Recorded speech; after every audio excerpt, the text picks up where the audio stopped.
Hello everyone, I'm Augie Napoli, President and CEO of the United Way of Greater Cleveland. I'm Danielle Stitnor, President of the Cleveland branch of the NAACP. Together, we are honored to present to the community this 10-part series of community conversations on the Cleveland Consent Decree. Each session will focus on an area of the consent decree and police reform through a conversation among experts and community leaders to provide insight and to re-engage the community. The objective of these conversations is to provide a forum to raise awareness and increase community engagement on the consent decree and how it affects members of our community. United Way's mission is being a voice for those in need. We know that there are so many underlying aspects of poverty which are hard to see and equally hard to discuss and solve. And certainly systemic racism is a main contributor to generational poverty that has afflicted our community for far too long. Not one organization can solve inequity, and I am humbled to be only a small part of a group of esteemed community leaders from whom you will have the privilege to hear in this 10-part series. For 108 years, the Cleveland branch of the NAACP has worked to improve the political, educational, social, and economic status of minority groups, to eliminate racial prejudice, and to keep the public aware of the adverse effects of racial discrimination, and to take lawful action to secure its elimination.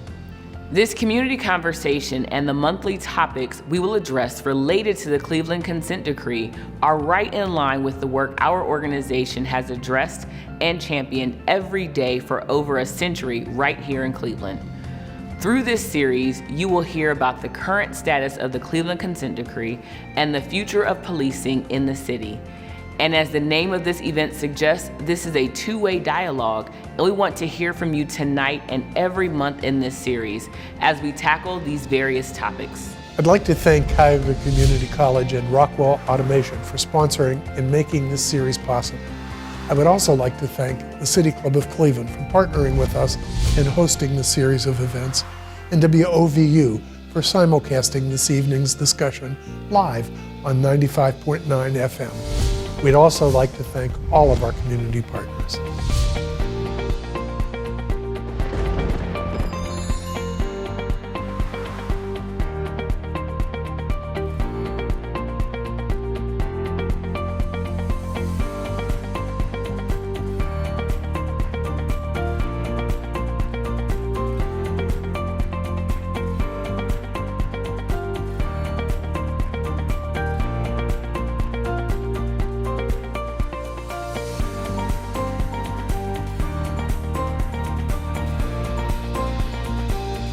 Tonight's topic is accountability, transparency, and oversight. What work has been done by the Cleveland Division of Police to hold officers accountable? What advances have been made in the areas of discipline, reporting misconduct, and civilian complaints? What still needs to be done to increase transparency and build trust with the community? Our panel will provide insight regarding these questions and many more. Tonight's moderator is Colleen Cotter. Colleen is the Executive Director of the Legal Aid Society of Cleveland. Legal Aid's staff of over 100 uses the power of the law to secure safety, health, shelter, and economic security for people with low income. Colleen was involved in the coalition of partners which helped the City of Cleveland and the Department of Justice reach the consent decree. She has also served as co-chair of the selection panel charged with identifying members of the Cleveland Community Police Commission. Colleen serves as the president of the United Way Council of Agency Executives and is a member of the United Way Board. I am honored to introduce tonight's conversation moderator, Colleen Cotter. Thank you, Augie and Danielle, for that introduction and for setting the stage for this evening, our third event in this series of community conversations. I want to thank our media partners, obviously the City Club for hosting this event, and WOVU for simulcasting on 95.9 FM, and WOIU Channel 19 for streaming this discussion at cleveland19.com. Augie and Danielle explained the agenda for this evening. We have an esteemed panel who I'm going to introduce in a moment, and then we're going to open up questions from the audience. So we ask all of you to be engaged. This is a community conversation. To ask a question, simply text 216-307-5632. And here's our request for you for this evening. First, engage with us. Send in your questions. Ask what you want to know. Stick to the topic for this evening. This is one of a series of conversations and about a variety of topics about the consent decree. So stick to tonight's topics. Be understanding if we don't get to your questions. We will do our best, but hopefully we have lots of questions and can't get to all of them. Keep your questions respectful and use your questions to advance the dialogue. This is an opportunity to move us forward as a community. My goal this evening is through that dialogue to provide information to the community about the consent decree, about the progress we've made as a result, and the challenges that still remain for all of us. And as Augie and Danielle explained, tonight we're focusing on accountability, transparency, and oversight. We're going to talk about how officers are held accountable and discuss the roles of the Internal Affairs Unit, Office of Professional Standards, and the Police Review Board. We're also going to talk about how the city and the Cleveland Division of Police ensure transparency and oversight through things like the Inspector General, data collection and analysis, and sharing information with the public. One note, we will have a later session specifically on the Office of Professional Standards, so we might not get to all of the issues with regard to that topic, so tune in later for that. So now I want to introduce the panelists. We have Sergeant Richard Jackson, who served 30 years as a Cleveland police officer, with 20 of those years in police supervision. He has also served 2 terms as co-chair of the Cleveland Community Police Commission. Ms. Shakira Diaz is the Chief of Staff for the Alliance for Safety and Justice. She joined the organization in 2016 as Regional Director for the Midwest region, where she provided leadership for advocacy resulting in criminal justice reform and the establishment of trauma recovery centers to help underserved crime survivors heal. And from the City of Cleveland, we have Safety Director Kerry Howard, who became Cleveland's Director of Safety in 2020. He's a former chief prosecutor for the City of Cleveland, a former assistant U.S. attorney, and serves as a major in the U.S. Air Force Reserves. We also have Commander Brian Carney of the Cleveland Division of Police. Commander Carney was first appointed to the Cleveland Division of Police in 2001 and promoted to commander in 2018. He's critical to tonight's conversation because he's in charge of the disciplinary system at the CDP. From the consent decree monitoring team, we have Professor Aisha Hardaway, who serves as deputy monitor of the independent monitoring team appointed to evaluate the progress and implementation of the consent decree. She's also an assistant professor at Case Western University School of Law. And in addition to these panelists, we are joined by Assistant U.S. Attorney Michelle Heyer and Cleveland Division of Police Deputy Chief Joellen O'Neill, who will be present to provide clarifying comments where their expertise is particularly critical. And then finally, we're joined this evening by our curator, Aisha Ellis. Ms. Ellis is founder and creator of the multimedia platform Mas LeRae. She's also co-founder of Fierce Women on Board and of Freshly Rooted, where she has partnered with the City of Cleveland, Metro Health, the Women of Color Foundation, and the Cleveland Clinic to make our community healthier. You'll see Ms. Ellis appear on the screen when it's time for community questions. So welcome everyone, and thank you both for your leadership with regard to implementation of the consent decree and for joining us this evening to lend your expertise to our conversation. So I want to start things off by laying a bit of foundation with regard to accountability, transparency, and oversight. And I'm going to ask all of you to try to stay away from the use of acronyms and to try to define our terms. All of you live deeply in this every day, but neither I nor our listening audience does. So let's try to be as transparent as possible and no acronyms. So I might call you out for that. So I want to start out with Director Howard. If you could set the stage with regard to accountability. explain to us very briefly how concerns about police misconduct are investigated and processed. In particular, what are the roles of the Internal Affairs Unit, the Office of Professional Standards, and the Police Review Board? Sure, Colleen. First, I want to say thank you to United Way and the NAACP and everyone on this panel to have this conversation with the citizens of Cleveland. So we have a couple mechanisms for the community to bring concerns, complaints of matters of inappropriate police conduct to our attention. First, we have the Office of Professional Standards, OPS. I know you said stay away from acronyms, which citizens can call in to the Office of Professional Standards, file a complaint. We have investigators who work at OPS. They will conduct an investigation, interview witnesses, and determine whether or not a policy violation has occurred, and refer it for discipline to the Chief of Police, Calvin Williams, or to myself if it carries, then it'll go be reviewed by the Chief of Police. And if it looks like it carries a period of time of over 10 days suspension, it'll be referred over to me as the safety director. We also have the Office of Internal Affairs that will conduct an investigation if police misconduct looks like there was a violation of crime. They will conduct an investigation thoroughly, and again, refer their findings to the Chief of Police, who will determine whether or not he keeps it or if it comes over to me as the safety director to have a disciplinary hearing. These are very important processes for the community, and they operate in a way to fortify community's view and faith into our system. Thank you. And Professor Hardaway, can you talk to us about the mechanisms for transparency and oversight, in particular, the role of the Inspector General and the Data and Analysis Coordinator? Absolutely. Thank you, Colleen, for having me, and to United Way and the NAACP for all of the work that I know is going into preparing for these conversations. So thank you so much. I think it's a wonderful community service.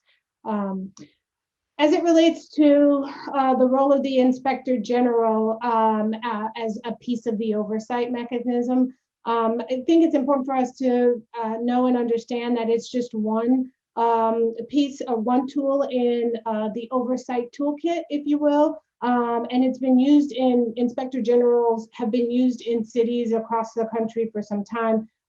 It's just new to Cleveland as a result of the settlement agreement here. And so that individual really is of critical importance and directly involved with the needs or the demands of the community as it relates to seeing improved policing in this city. Specifically, we think about the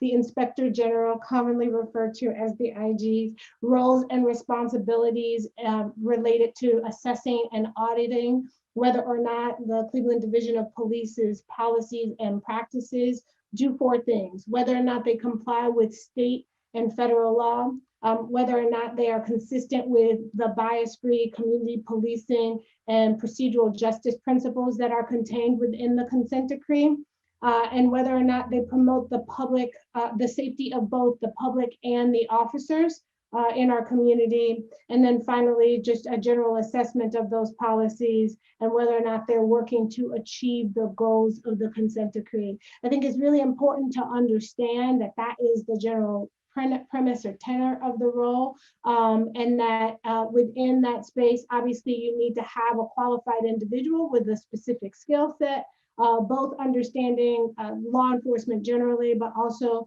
understanding and recognizing the spaces and the places where historical needs of law enforcement can be improved upon, or historical practices of law enforcement can be improved upon, as what's envisioned under the consent decree. The other piece, I could say so much more about the Inspector General, but maybe it'll come out as we talk. I don't want to drone on too long. And so I'll just touch really quickly on the data.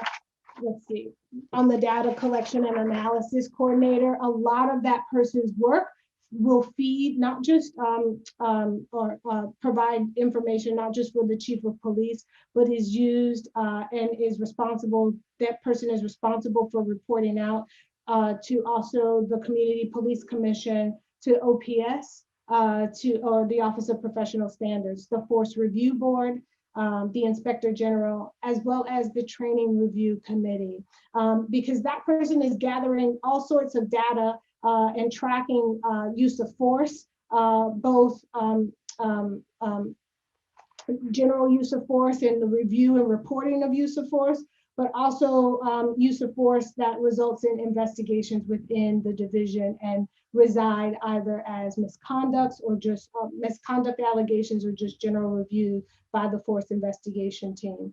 And so that's important to know. The other piece that I think is important to highlight is that the data collected by the data analysis coordinator also tracks stops, not just vehicle stops, but any sort of investigatory stop and any searches, which obviously will help ensure that the Cleveland Division of Police is adhering to the requirements of the Fourth Amendment and its bias-free policing policy. So I know I've said a mouthful and there's even more to share, but I think those are the main high points to start with tonight. Thank you. Thank you, Professor, and I hope we get back to diving more into those topics. Sergeant Jackson, if I can turn to you. You're both a former police officer, retired, and a member of the leader of the Community Police Commission. The city, as part of the implementation of the consent decree, has developed and implemented new discipline guidelines. And without going into too much detail about them, can you give us a sense of how those guidelines impact officers and the community? Yes, first I want to say thank you to the United Way and NAACP, as well as you, Colleen, and my esteemed colleagues on this panel. I'm honored to be here.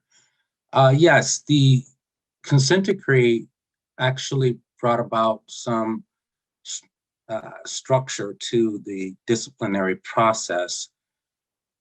Prior to the consent decree, there really wasn't anything in writing from a police standpoint to sort of codify what discipline will be. I believe the first one that was actually paper to pen was in 2014. And then as a result of the consent decree, it actually got updated in 2018 and then updated again in 2019 to try and sort of pinpoint some of the problems that were there. Right now, I understand, it's my understanding and belief that the city is actually looking at furthering that process and really getting to the heart of some of the issues with discipline. But for now, I would say that it has improved from where it was. Thank you. And finally, Ms. Diaz, laying the last of our foundational pieces for this conversation.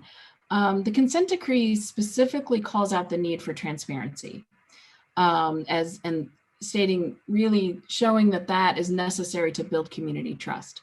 From your vantage point, can you share with us some of the things that you think are most important with regard to transparency that the city should be sharing in order to gain and build that community trust?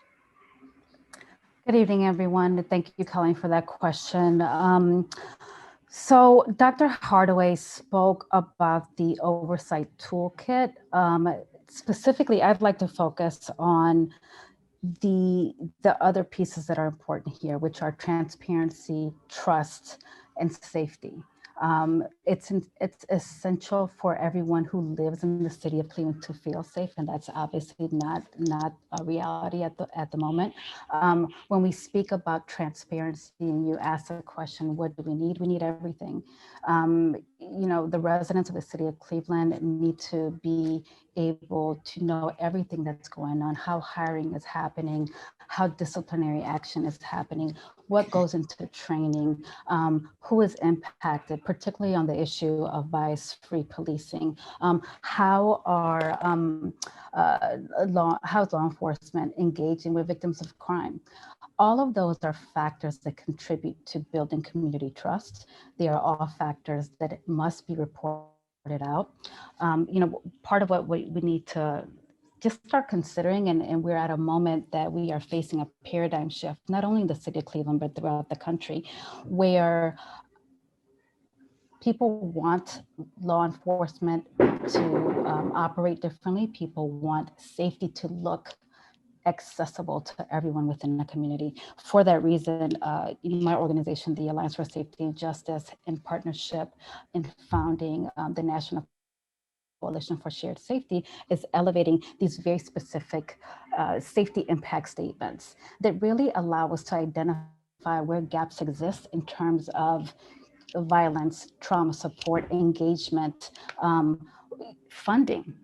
There are police departments all around the country who, and mayors around the country who are recognizing that there are funding gaps that create barriers in building the necessary transparency infrastructure that is needed to build community trust. A good example of how that was done well is the city of Newark. The city of Newark entered into a consent decree around the same time as the city of Cleveland, and it was used as a jumping off point to completely overhaul the way that the police department engages with community members. The police department has actually devoted 5% of their budget to a number of different violence interruption initiatives, as well as the Newark Community Street Team, which actually allows for other professionals to intervene in cases where law enforcement may not be the appropriate responder. So, when we talk about transparency, we talk about building trust. We also talk about really being honest and building those very strong relationships, but it is just a first step. The consent decree offers this opportunity. It's a tool, but it's not the only step that needs to be taken. There are a number of other steps that should be taken. And I am hopeful that Director Howard is going to take the city in this direction, along with support from the monitoring team and, of course, the community members. Yes, and speaking of community members, thank you, Ms. Diaz.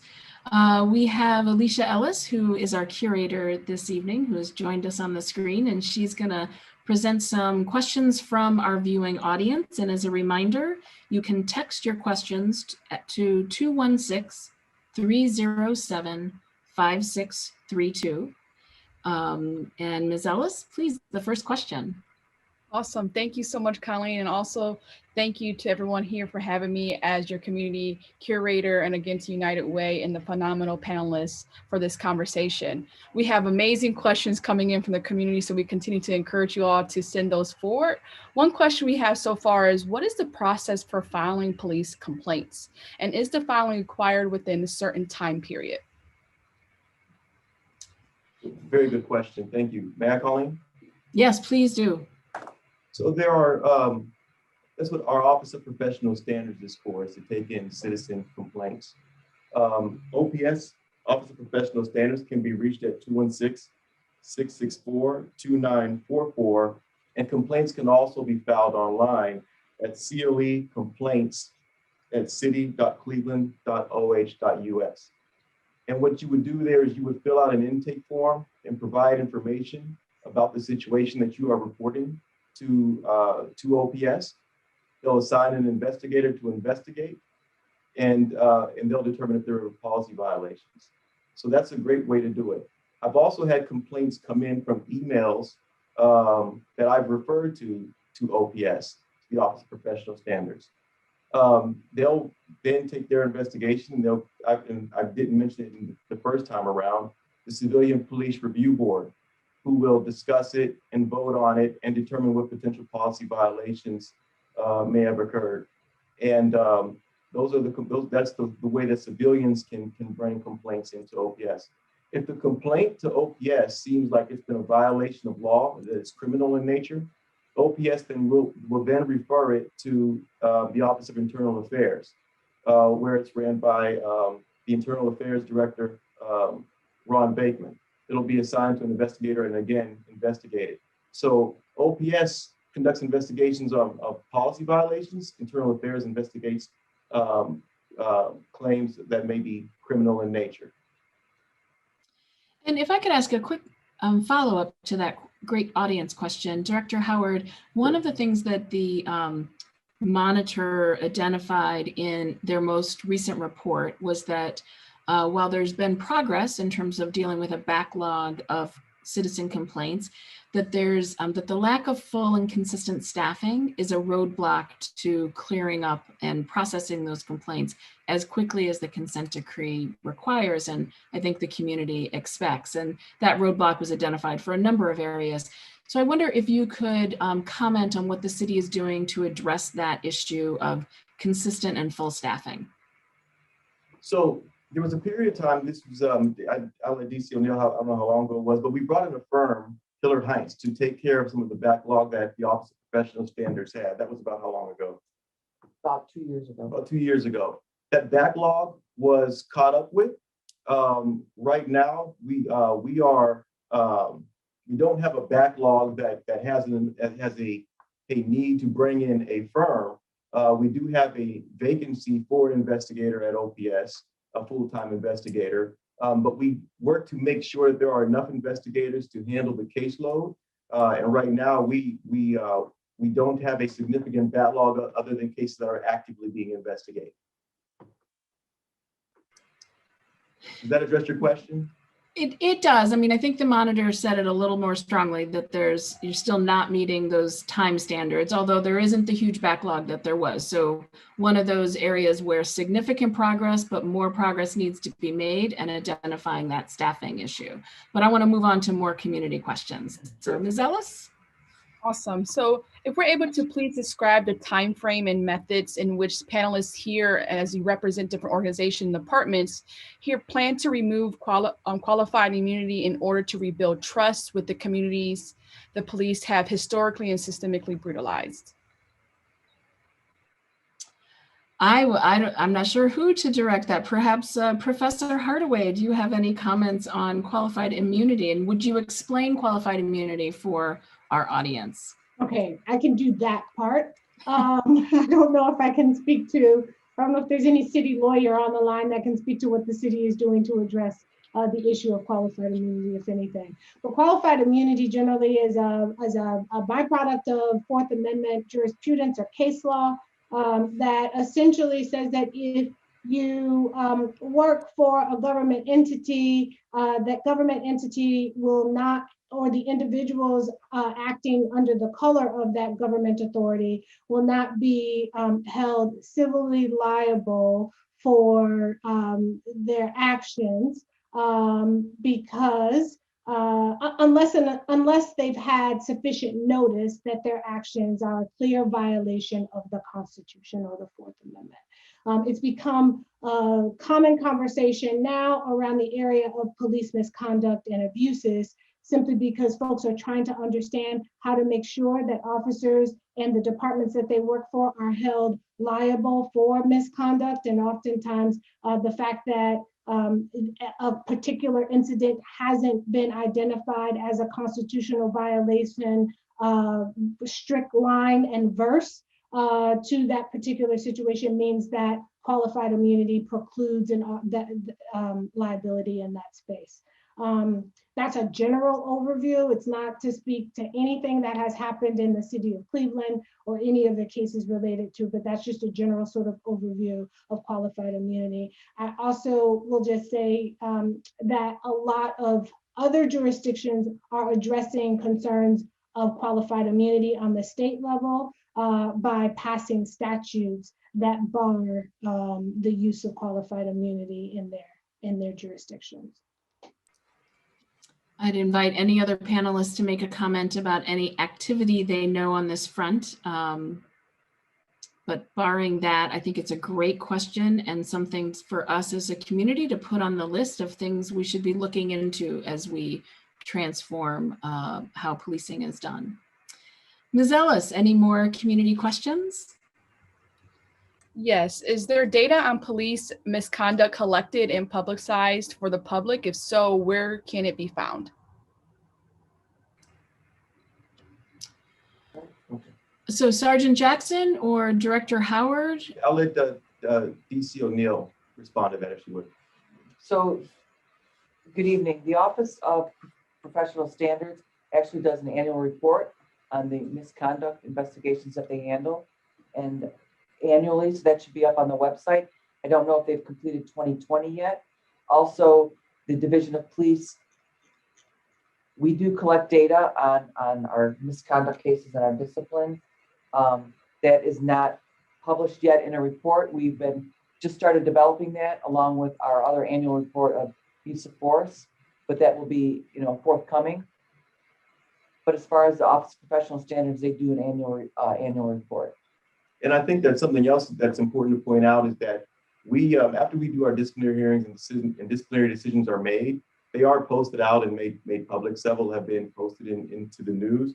And some relevant data that's important for the public to know is that in 2020, the Office of Professional Standards completed 85 pre-disciplinary hearings. There were 44 hearings at the director's level, 202 pre-disciplinary hearings at the chief's level.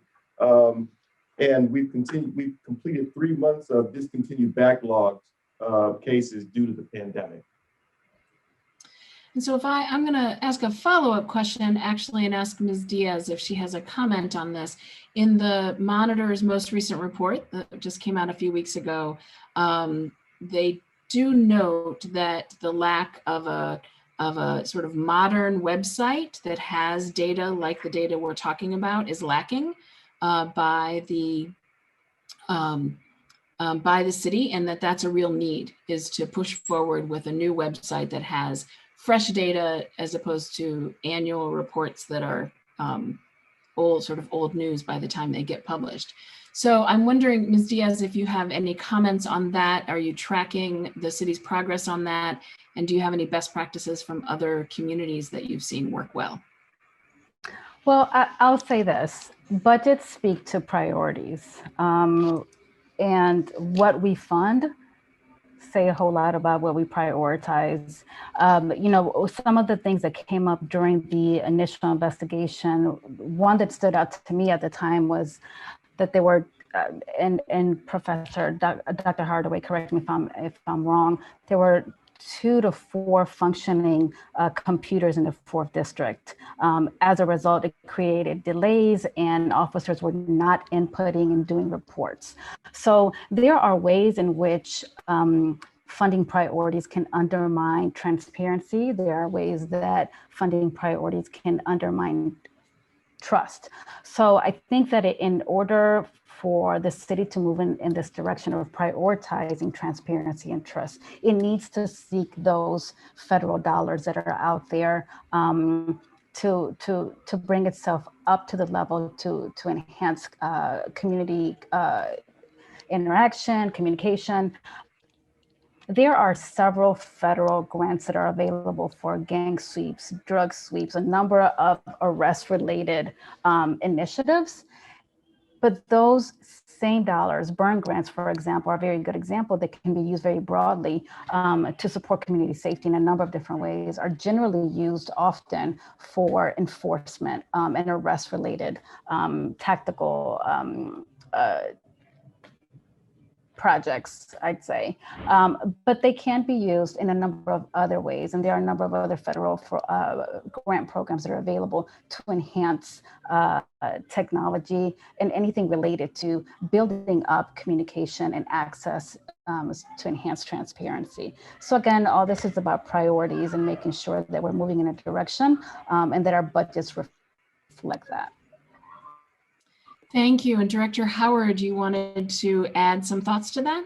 Yes, I don't know where that information came from, but there are more than 20 computers at the 4th district, and those computers are functioning. The officers use those computers to input their reports in, and we make use of all of any available grant that we get towards staffing, technology, and manning. But the computers at the districts function, as in any place. There may be a computer here or there that is down, but with more than 20 computers at the district, they up and run.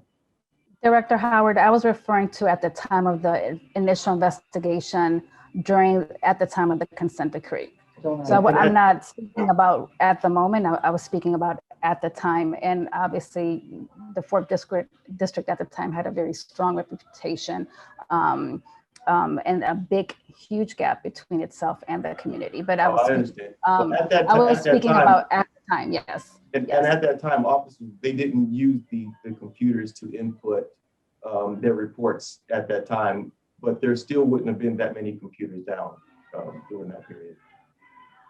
Let's move on to another community question.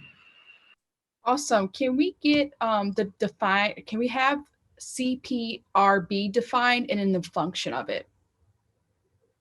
Sure. I'll let Commander Carney address that. You said the CPRB, the Civilian Police Review Board. So that's the civilian oversight of the Office of Professional Standards.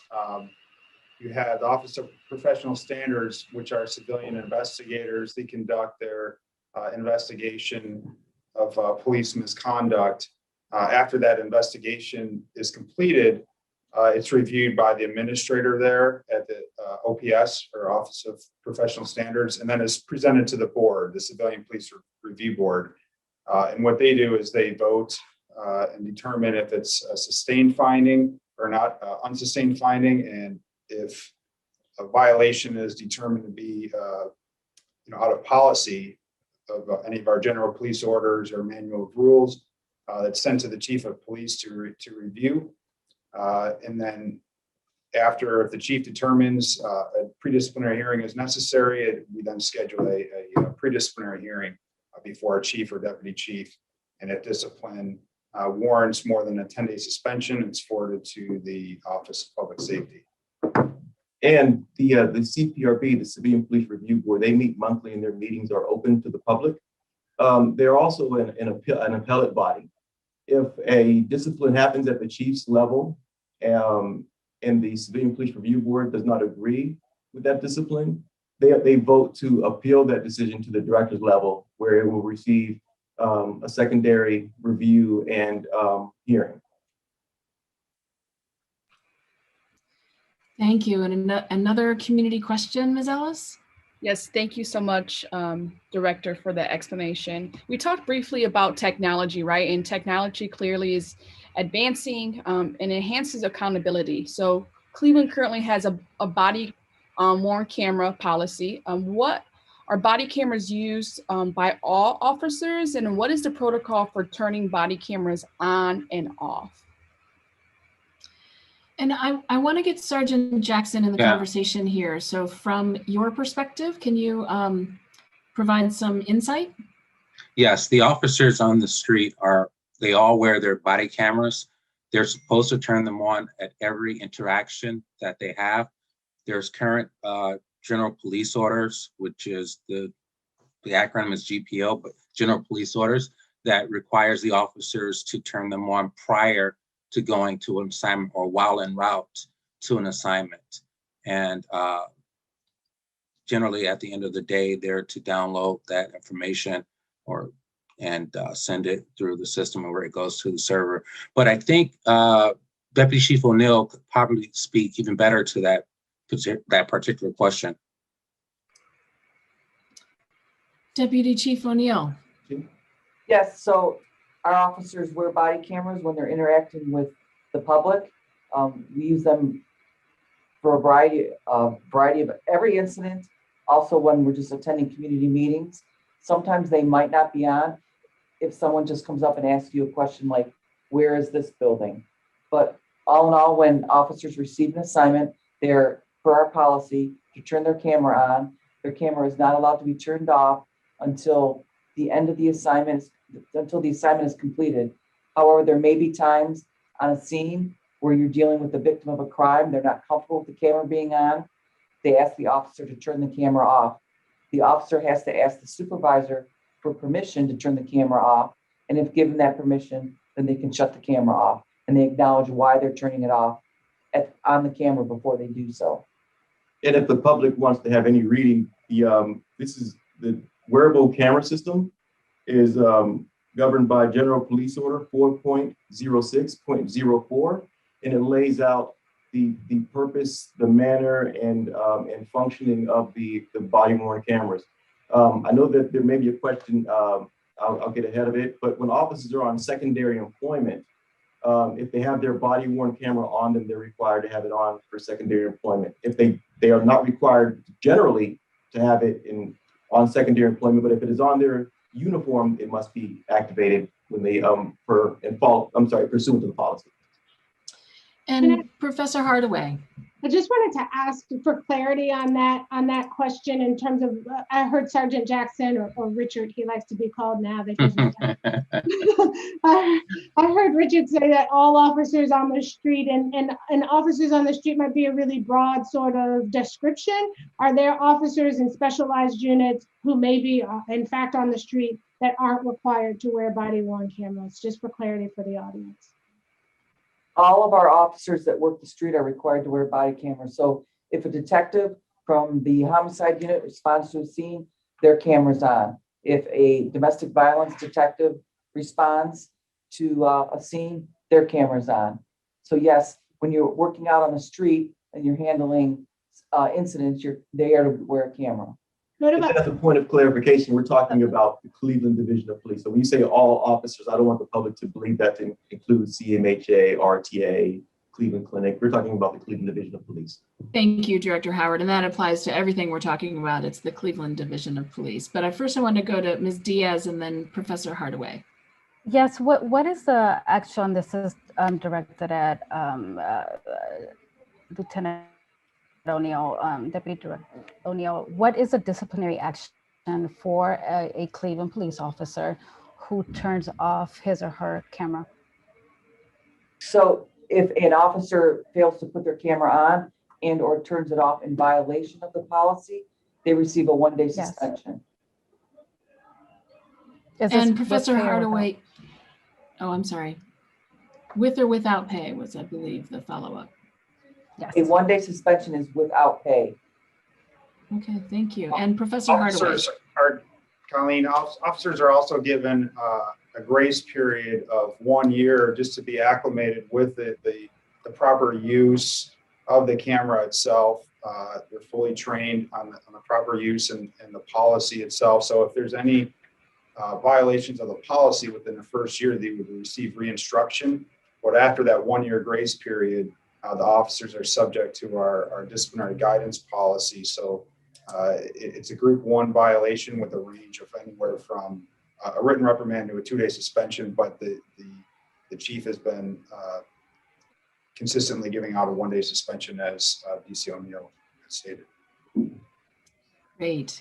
Well, those were some really insightful questions from our audience, and I encourage folks, we will come back to audience questions in a little bit. You can text your question to 216-307-5632. So thank you for those. I want to follow up with some additional questions for our panel, and then we'll come back to community questions. My first question is about progress. We've talked quite a bit about the Office of Professional Standards. We've talked less about the Inspector General and the Office of Internal Affairs and the progress that we've made with regard to those offices. And I want to first turn to Professor Hardaway from the monitor's perspective. What has the monitor found with regard to implementation of changes, development of the Office of Inspector General, which you explained what it does, but how are we doing? And then also internal affairs. Yeah, thank you for that. So the Office of Inspector General, it took some time. So this consent decree, as most people know, started in 2015.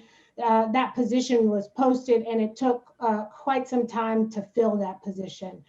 We had some success eventually in bringing on, the city had some success in bringing on an Inspector General, and now he is the county, I think as of yesterday, he is now the county sheriff. In his time, I think he was maybe on the job for a year and a half. or so. Somebody can correct me on that. But in his time on the job, he spent some time getting acclimated to the way things are done within the division. And then we found out just before his departure that he in fact had performed some audits or reviews of the Office of Professional Standards and some other internal audits that I believe some of them are available on the website, but we certainly would love to see all of them on the website. But as I said, he's now been hired as the county sheriff, and we are now at this place where the division will have to post and the CPC, the Community Police Commission, under the consent decree, gets to provide input into the qualifications and the experiences of the Inspector General. And so we will start that process again. As it relates to the Internal Affairs Unit, there was a little bit of a slow start there, but not nearly as slow as what we saw with the Inspector General. There's Superintendent Bakeman, who occupies that role and that responsibility. And if you've seen the most recent 9th semi-annual report from the monitoring team, we continue to raise some questions and concerns about the timeliness of the administrative review process for officers accused of misconduct generally, and that remains high on our list of things to evaluate and understand why timeliness issues continue to persist. That's as it relates to IA. I want to follow up with a question for Director Howard. The monitoring team specifically in their recent report identified and applauded your office's work with regard to policies, that you've made a lot of progress with regard to policies, but specifically identified that division command staff does not yet consistently treat all discipline cases with a sense of urgency and importance. And that really needed to happen to create the culture shift that the consent decree is aiming at. What steps is the city taking to address that? And I'm going to ask a follow-up for the rest of you about what steps do you think the city should be taking to address that? Sure, Colleen. I can tell you that, coming on, looking at the discipline policy and understanding the investigations that go into fact-finding to bring a case to a hearing sometimes takes time, based off of the complications of the case. Sometimes there's difficulty in reaching witnesses, and many civilians, sometimes reaching out to civilians for questions can take time as well, because sometimes citizens don't necessarily want to get involved.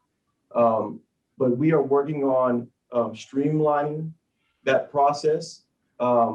Commander Carney has done a great job of moving those along and facilitating that. That is an area where we do have to improve, but that is something that we definitely are working on.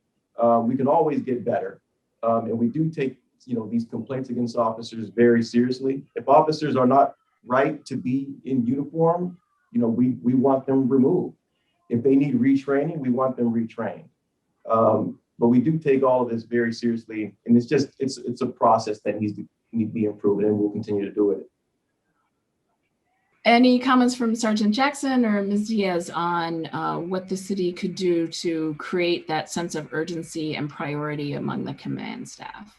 Well, I would have a follow-up question for Director Howard. I am very well aware that you inherited this culture in the Cleveland Division of Police. I'd like to hear about your vision to enhance community safety and trust from community members. Can you, that's a broad question. Can you narrow that or Nope. Explain? Well, I need to know, because when we talk about police, it's pretty broad. That's right. So, what is your vision? For decades, the Cleveland Division of Police operated and there was this culture which brought about the need for a consent decree. What is your vision as it relates to enhancing community safety? Community safety from the perspective that community members, Cleveland residents, people who have generations of family members living in the city of Cleveland where they feel safe interacting with their neighbors as well as law enforcement. Okay.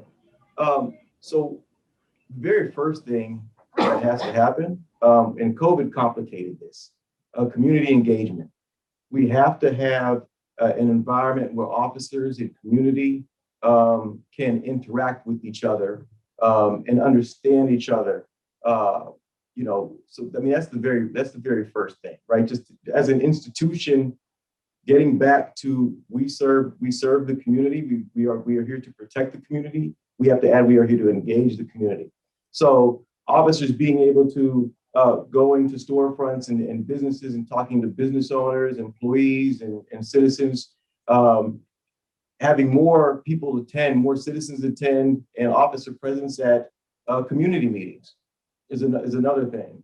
And then on a process side of hiring, behavioral-based interview, we have to do a better job of looking at who we hire.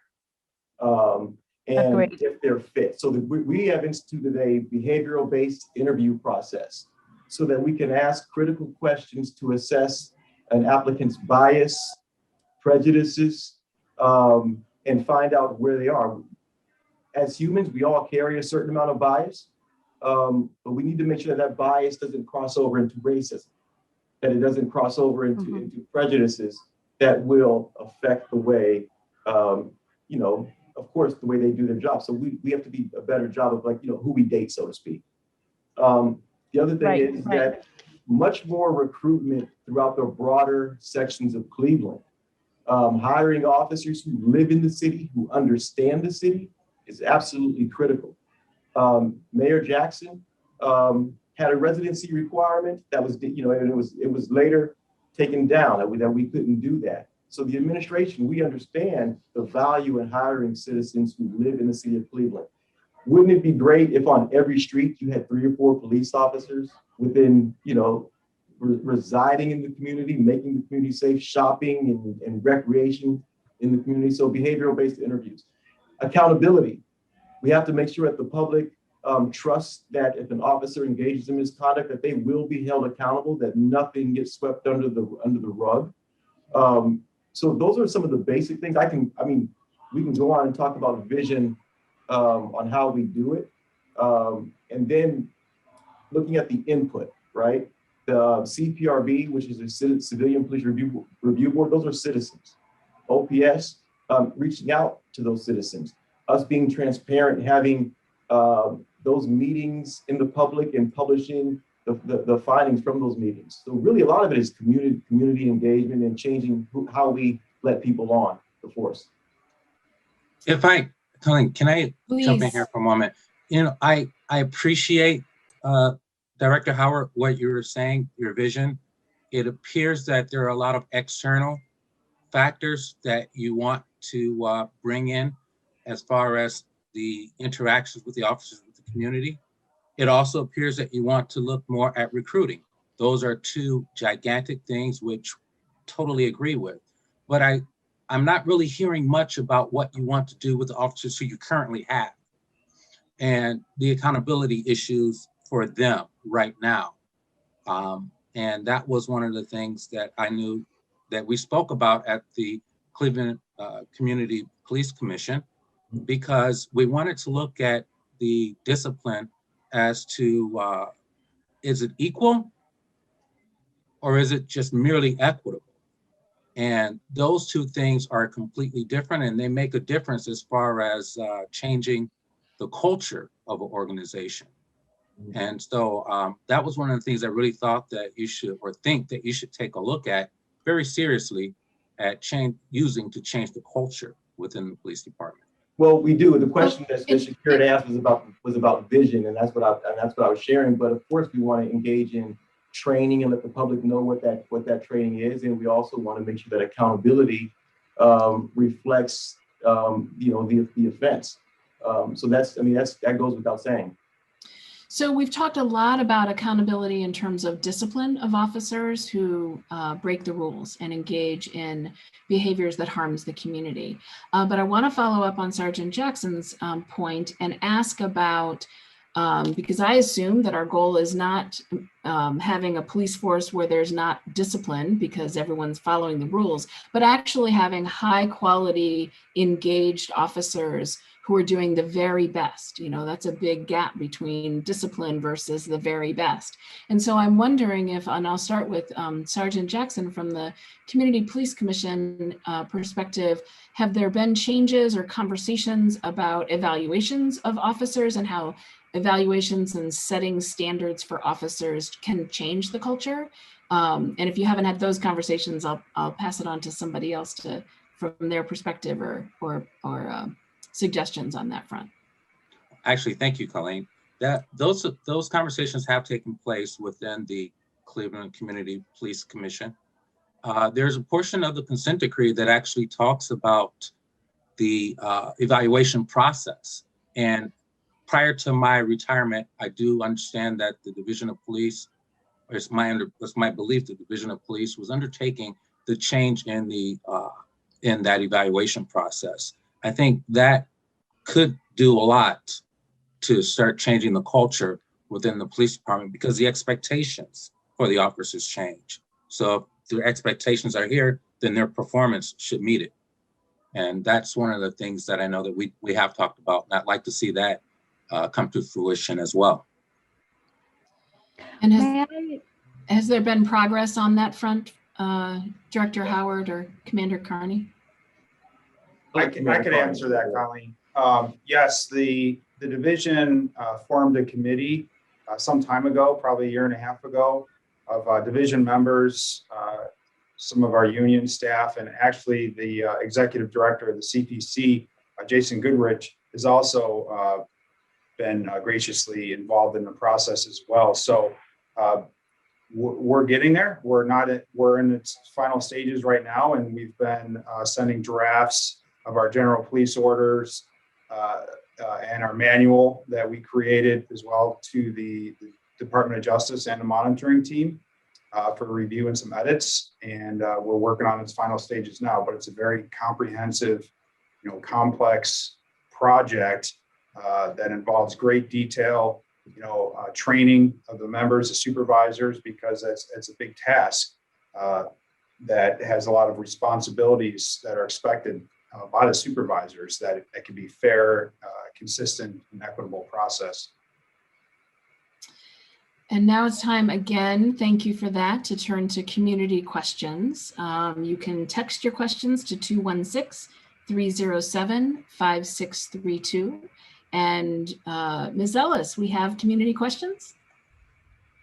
Yes, a lot of them. Thank you so much for everyone who is joining us in this engagement and dialogue.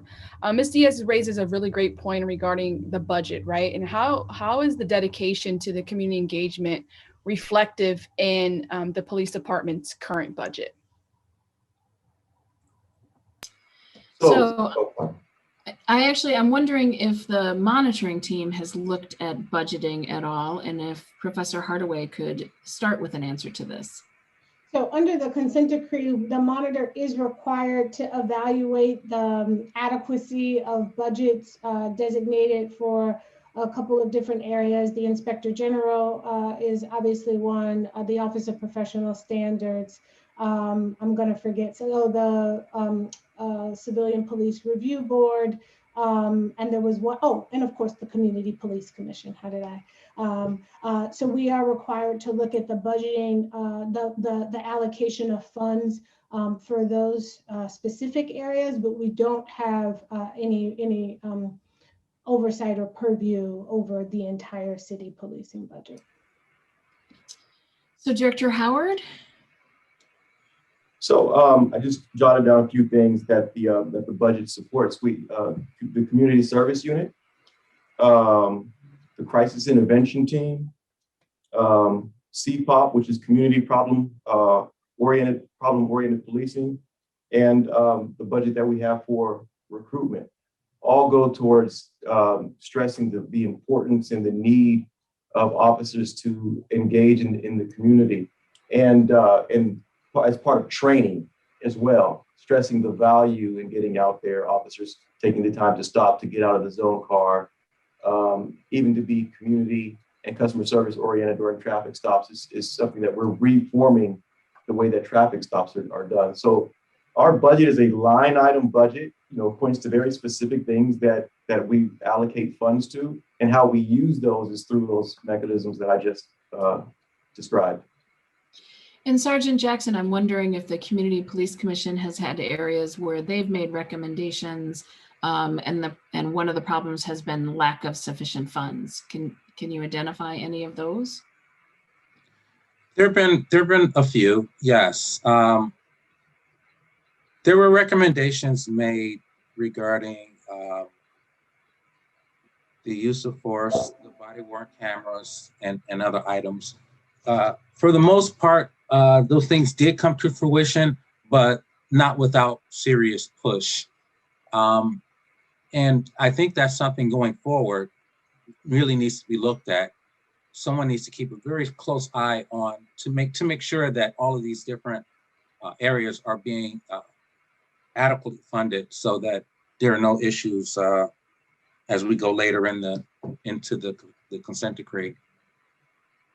Yes, yeah, I mean, even with something as basic as the cameras will need to be replaced, and so upkeep of a lot of this, even the technology one-time purchases, is an ongoing expense. Yeah, if I may say, there was a specific recommendation the CPC made to the city regarding mediation to assist the Office of Professional Standards with some of their backlog and caseload, to allow them to be able to use mediation. And as a result of the budget, it was completely denied. So that is something that we need to look at. Ms. Ellis, more questions? Yes, has there been discussions about restorative justice processes to support and the acknowledgement and repairing the harm that police have caused in community, specifically even to families directly impacted through injury or death of loved ones? If not, is this something the commission would be open to discussing with community? So it seems directed first to you, Sergeant Jackson. Is this something that the Community Police Commission has talked about?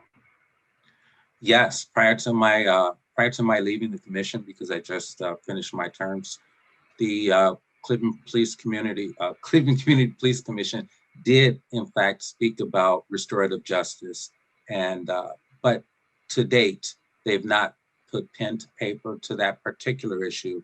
That is something that is being worked on, though. And Director Howard, is restorative justice on the agenda for the city?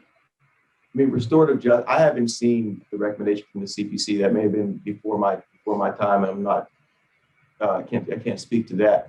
But what I can tell you is that restorative justice is something that we've discussed and talked about, how that's implemented. And we've worked with other agencies and other community organizations to assist with that. The biggest thing that we can do is to change the mindset of some of the officers through accountability, retraining, and try to listen to the community and give them the police force that they deserve. And that's something that we work to do. But I can't speak to, I just don't want to address anything that I don't have knowledge of. Sure. Professor Hardaway. Yeah, I would just say maybe I might be the oldest person in the room if we're counting consent decree years. And so obviously not DC O'Neill or Commander Carney, but as it relates to, I think someone raised the question, or part of that question, Ms. Ellis, was around reconciliation, truth and acknowledgement, truth and reconciliation.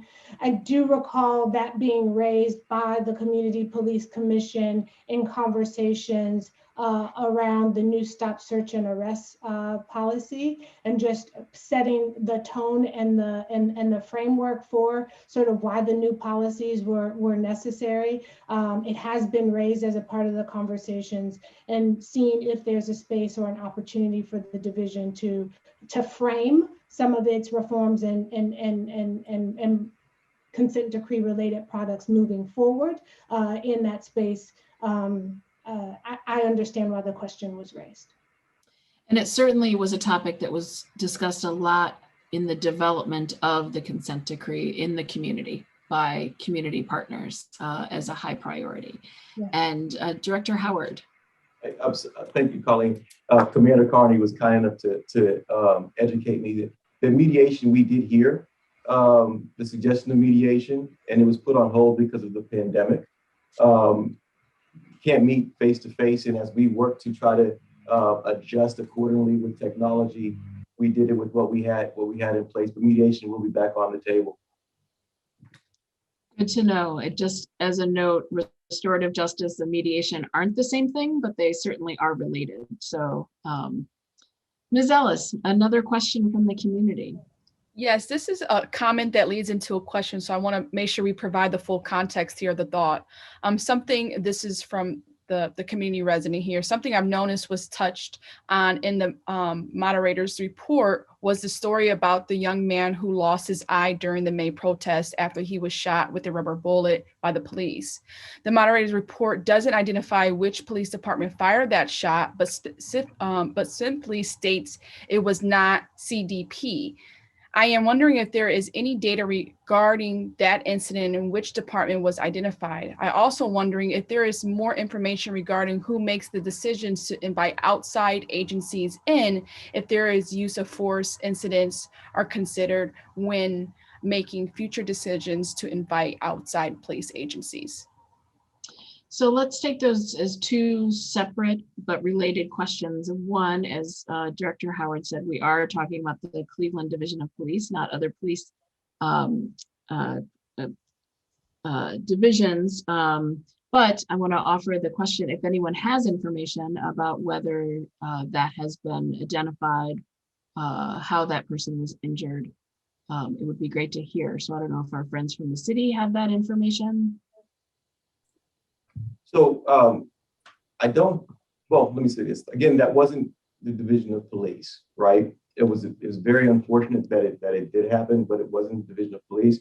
I don't want to speak about actual cases that are under investigation currently. So what I do want to do is I want to stay away from actively investigated cases. And if I understand it correctly, that is still being investigated. Can you answer the second part of the question, which is the standards around asking for assistance from other police agencies and what the standards are and whether the May 30th events are causing the city to rethink that? So we operate with other law enforcement agencies under what's called an MOU, Memorandum of Understanding. Any agency that we are engaged with an MOU, that we have an MOU with, they do have to meet our training guidelines and act accordingly, in line with the Division of Police. I'll let DC O'Neill speak to that to a greater extent. So we do have memorandums of understanding with outside agencies. We use them to assist us when we know we're having large events that we do not have enough officers to handle. For instance, during the RNC or presidential debate, we don't have enough officers to secure a large event like that. So we have to rely on other agencies, and they in turn also rely on us to assist them in their cities when they have large events or can't handle certain incidents. So it sounds like no conversation about changing the current systems that had been in place and were in place before the May 30th protest. Well, no. So what we do is that we're in the process, we were talking about this late January, of having a meeting with the agencies that we have MOUs with to discuss their MOUs and reiterating our expectations and reviewing them as well. So those conversations are going to be ongoing. Thank you, Director Howard. And Ms. Ellis, more questions? Yes. How is racial equity advanced and codified throughout this transparency work and the systems? Who wants to take that very important question on? And I'd like to respond here. So, yes, Ms. Diaz. So having long vision in this work is important. I know that the city of Cleveland, dating back to 1950, was not testing rape kits, where the women, given the demographic of the city of Cleveland, the victims were often Black and Black women and women of color. There is a way to convey the value of someone's life in how you treat them. Those are instances that predated Director Howard. I'm very aware of that. The conversations that are happening now, words that I'm hearing about, being more intentional about recruitment training are things I have never heard before. So I just want to name that. Secondly, I think it's also important to be mindful that recruiting from residents of the city means that you cannot arrest everyone in the city for minor things that are not important or contribute to community safety. If we were to poll all city residents about what are the things that make people feel unsafe, and then compare that to like actual arrest, and then the impact, the collateral implications of those arrests on families, that has generational implications on families and in our communities, it's no wonder that there's a lot of distrust that exists and has existed for many, many years. So I'm mindful of that, and mindful that, and hopeful that, some of the things that are being discussed today are really opening the door for a new way. So I'm hopeful about that. The fact is that when the investigation happened around the consent decree, bias-free policing was not even on the table. I believe that Cleveland is one of the first cities in the country that included bias-free policing as part of a requirement when that was not the motive of the initial investigation. That was work that was done by many community members throughout the entire city of Cleveland that were meeting every single Saturday at the MLK Library on Stokes Boulevard. Happened every single Saturday.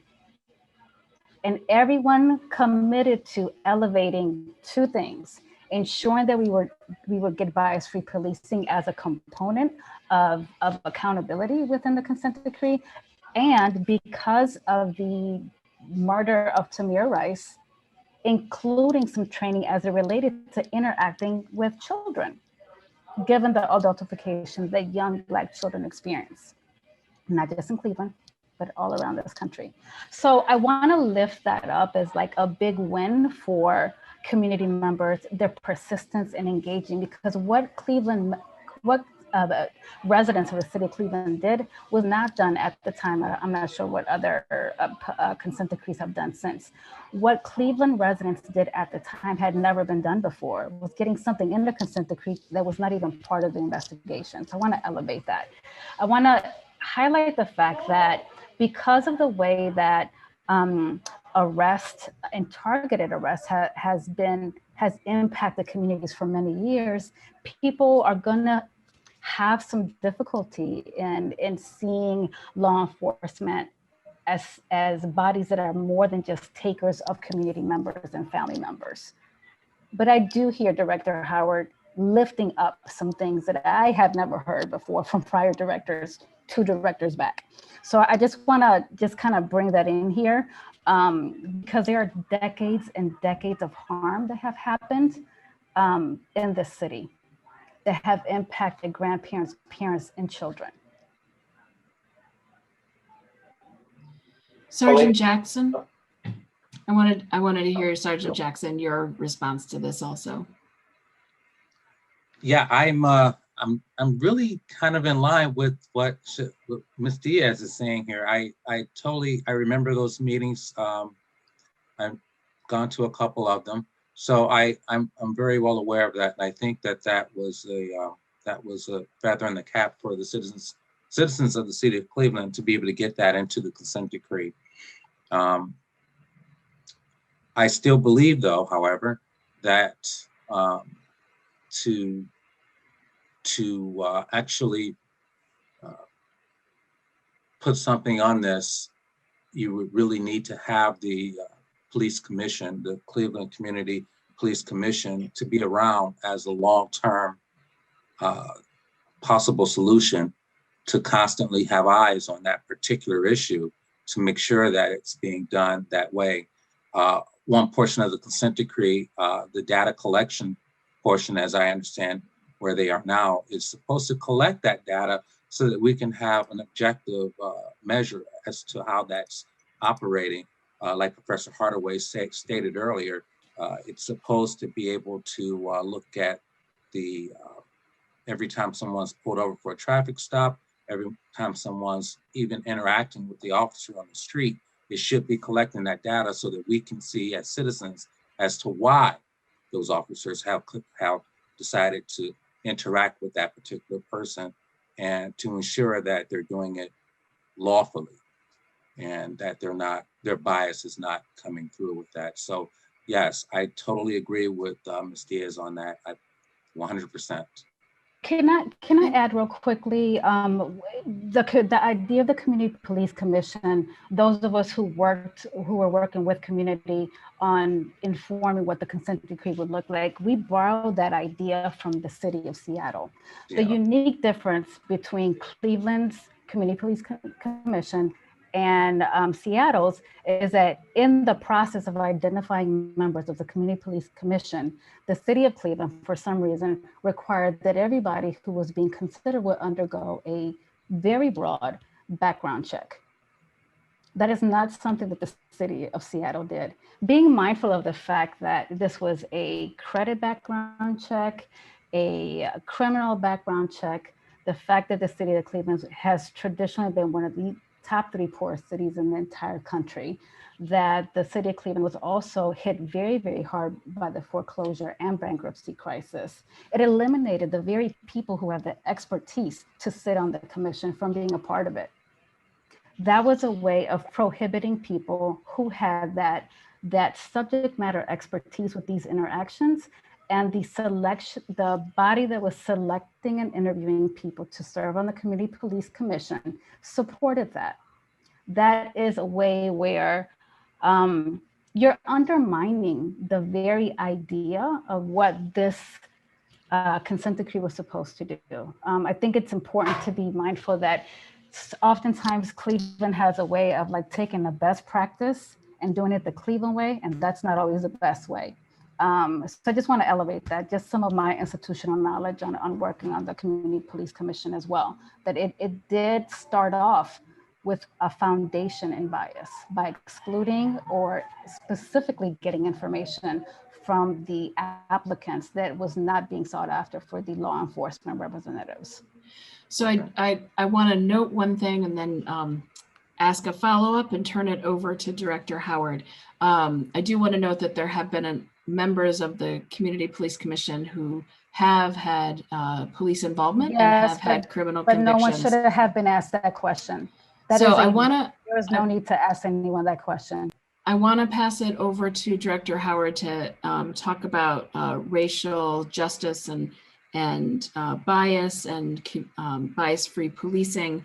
But I also want to follow up on a point that Sergeant Jackson made with regard to data collection and bring it back to the monitor's report, which definitely applauded the city for the work of the data collection coordinator and the information that they had been able to gather, but noted 2 problems that were standing in the way to taking action as a result of that data and sustainability. One is the lack of automation of the data gathering and analysis, and whether when you're not automated, how much more work that takes, and therefore in the end, how much more money and not sustainable that is. And then the second thing that the monitor noted was the lack of lack of command staff engagement in really digging into, taking in, reflecting on, and acting on that data.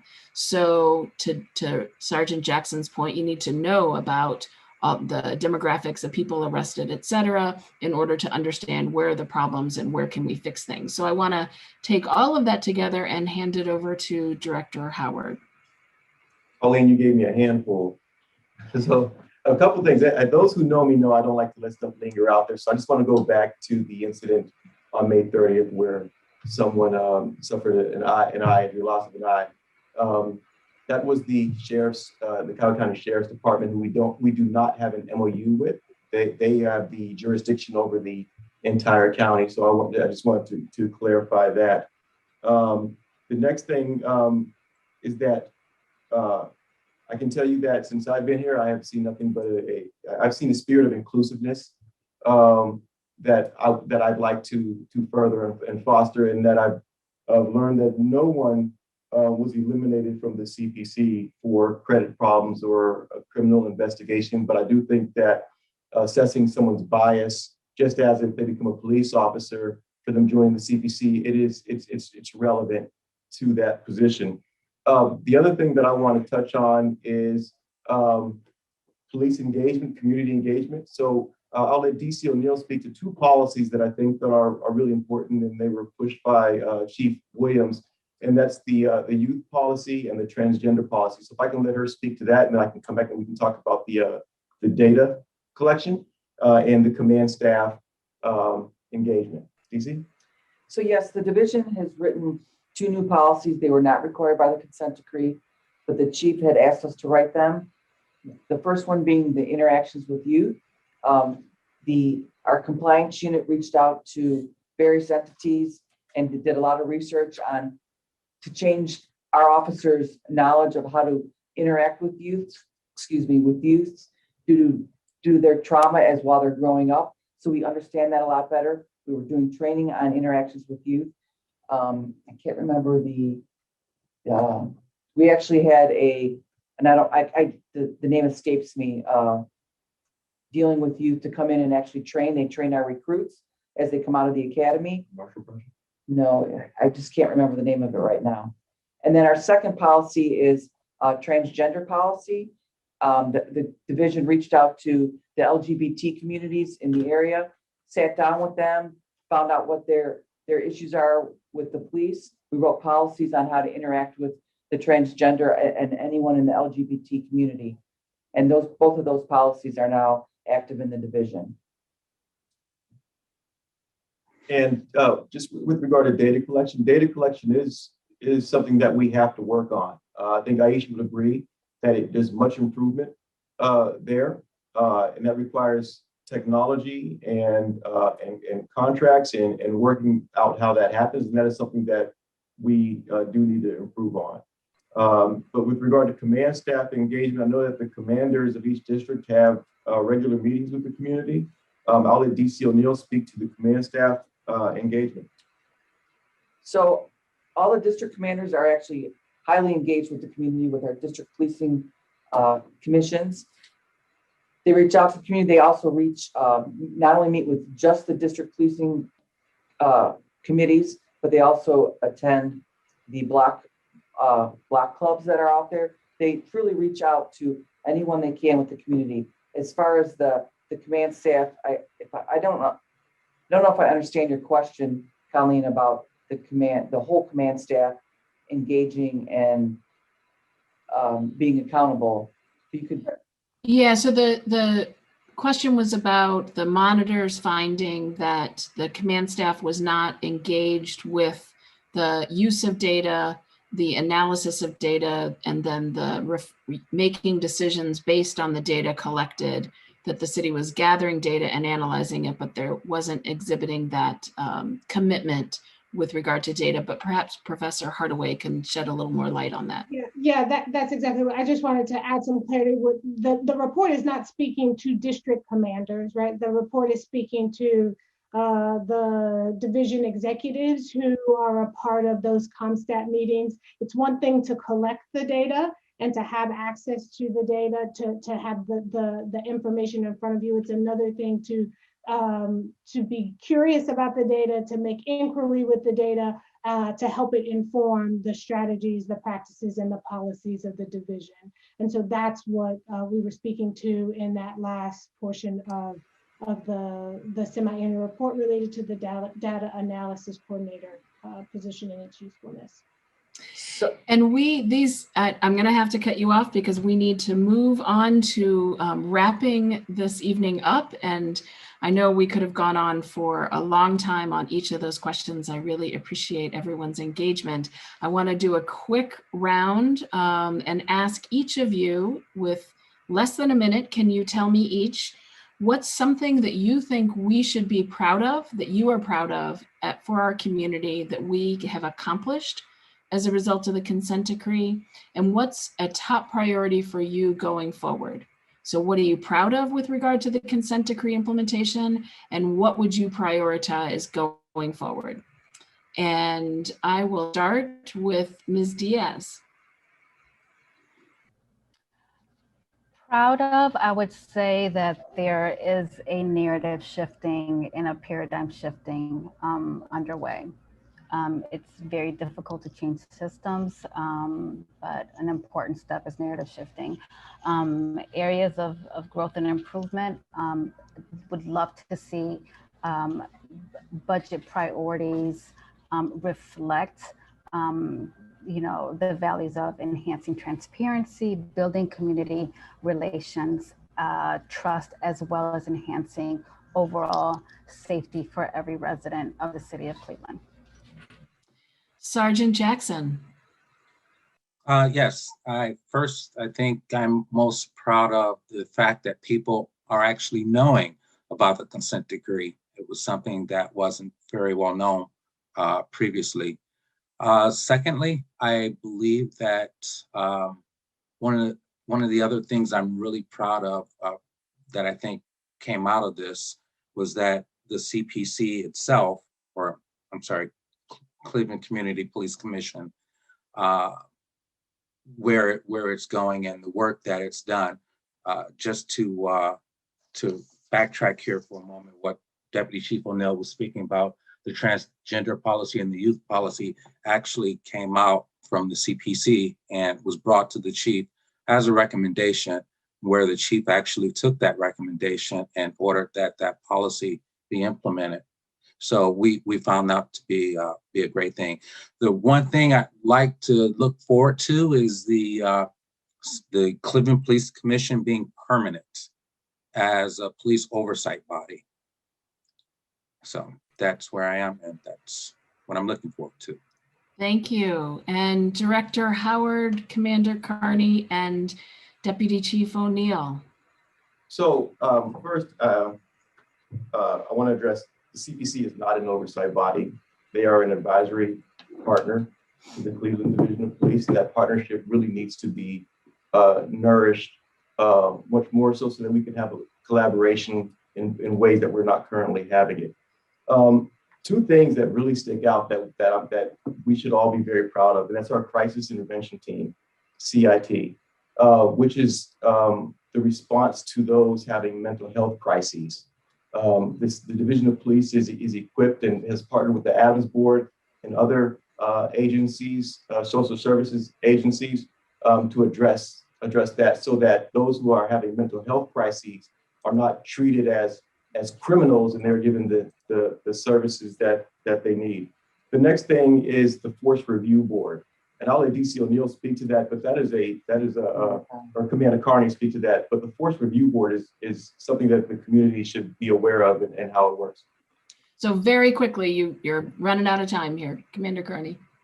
Thanks, Colleen. Very quickly, the Force Review Board we've been working on that for a few years now, and we just started. We had our first meeting in February 8th, and basically the Force Review Board is going to take a real deep dive into our serious level 3 uses of force, uses of force that involve misconduct, and then just a random sampling of our level 2 uses of force. So it gives the division an opportunity to really take a look at training issues, policy issues, and just take a real deep dive into the actual incidents that occur, our serious uses of force, and being compliant with our consent decree. Thank you. Professor Hardaway, one thing you're proud of, and what's your priority going forward? narrowly tailored and focused on what we've been talking about tonight. I love the groundwork that has been laid with the IG and the data analyst coordinator positions. We will need to continue that.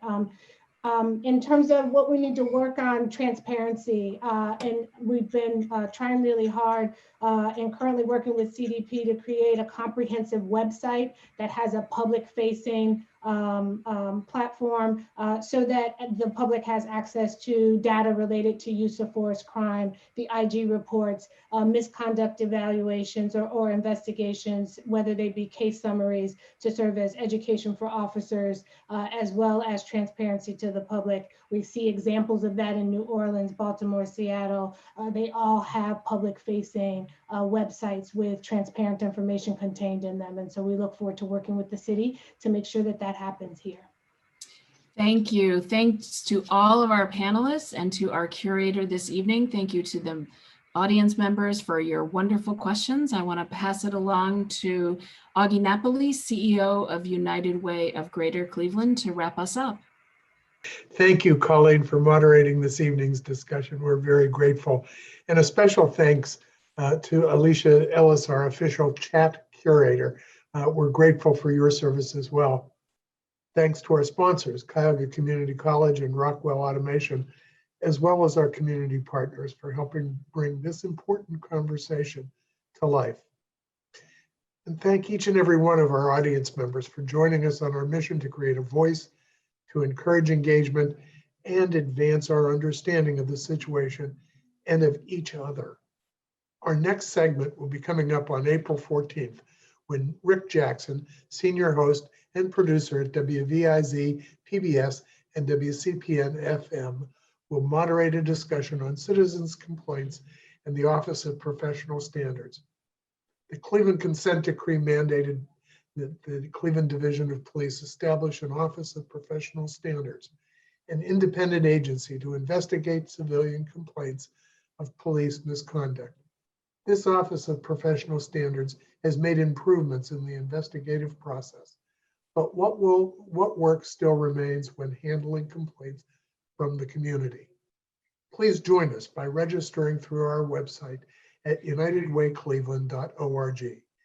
Thank you for joining us and have a good evening.